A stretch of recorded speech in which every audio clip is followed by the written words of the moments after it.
We all know porcupines. They are those prickly creatures that send chills down your spine. But what if I told you these animals are a gold mine? Yes, you heard that right. Porcupine farming is a booming business, and it's not for the faint of heart. Porcupines, with their intimidating quills, are surprisingly profitable livestock. From their meat to their quills, every part of the porcupine is valuable. This makes them a lucrative venture for those daring enough to farm them. Join me as we delve into the exciting world of porcupine farming. We will explore everything from the challenges to the rewards. Get ready for a wild ride. Before we get into the nitty-gritty of farming, let's get to know our prickly friends better. Porcupines are large rodents. They are famous for their coat of sharp quills. These quills are their defense mechanism against predators. There are different types of porcupines, but the two most commonly farmed species are the African porcupine and the North American porcupine. African porcupines are larger and live in burrows. North American porcupines are smaller and prefer trees. These fascinating creatures are primarily herbivores. They munch on bark, roots, fruits, and even crops. This is important to know when considering their dietary needs on a farm. Next, we'll delve deeper into why these prickly creatures are becoming a farmer's new best friend. Porcupine farming might seem strange at first. You might wonder why anyone would choose to farm these spiky creatures. But the truth is, it is a surprisingly profitable venture. Farmers who have ventured into porcupine farming have found it to be a lucrative business. The demand for porcupine meat is on the rise. More and more people are discovering the unique taste and texture of porcupine meat. It is considered a delicacy in many cultures around the world. In some regions, porcupine meat is a sought-after dish, often featured in high-end restaurants. But it's not just the meat that brings in the money. Porcupine quills are another valuable product. Porcupine quills are highly valued. They are used in a variety of ways, from traditional crafts to modern fashion accessories. They are used for decoration, traditional crafts, and even in the fashion industry. Designers are incorporating porcupine quills into their creations, adding a unique touch to their designs. This means almost every part of the porcupine can be sold for profit. From the meat to the quills, and even other parts like the bones and organs, everything has a market. Another reason for their profitability is their low maintenance. Porcupines do not require extensive care or expensive feed. Porcupines are relatively easy to care for.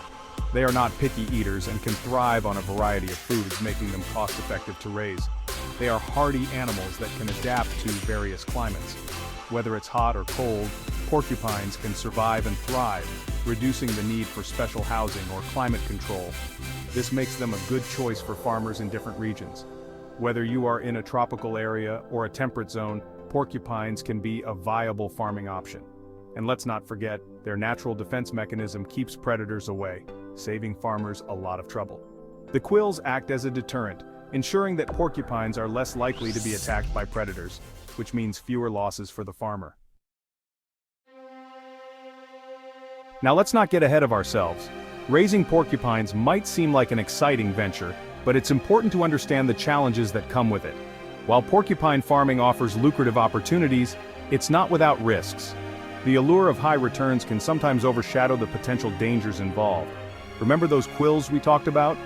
They are the porcupine's primary defense mechanism and can be quite dangerous if not handled properly. They're not just for show. These quills are sharp, barbed, and can cause serious injury if you're not careful. One wrong move and you could end up with a face full of painful barbs. This is why it's crucial to always wear protective gear when working with porcupines. Porcupines are not aggressive by nature. They prefer to be left alone and will only use their quills as a last resort. But they will defend themselves if they feel threatened. This means that farmers need to be extremely cautious and respectful of the porcupine space. That means farmers need to be extremely cautious when handling them. Proper training and understanding of porcupine behavior are essential. Proper training and protective gear are a must.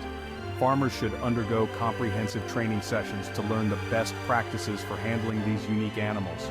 And it's not just the quills you need to worry about. Porcupines, like any other livestock, are susceptible to various diseases. Like any livestock, porcupines are susceptible to diseases. These can spread quickly in a farm environment, leading to significant losses if not managed properly. Maintaining a clean and hygienic environment is crucial to prevent the outbreak of diseases. Farmers need to be vigilant about hygiene and health checks. Regular health checks and prompt medical attention can make a big difference in the well-being of the porcupines. It's also crucial to have access to veterinary care that specializes in these unique creatures. A vet experienced with exotic animals can provide the necessary care and treatment to keep your porcupines healthy and thriving. Section 5. A plate full of prickles consuming porcupine meat. Today, we delve into the intriguing world of porcupine cuisine, a culinary adventure that might just surprise you. You might be wondering, what does porcupine taste like? Is it something you would enjoy, or is it an acquired taste? Well, it's a bit of a delicacy, considered a gamey meat. This means it has a rich, earthy flavor that many find quite appealing. It's often compared to rabbit or a leaner cut of pork. Imagine the tenderness of rabbit combined with the subtle flavors of pork. The taste can vary depending on the porcupine's diet and how it's prepared.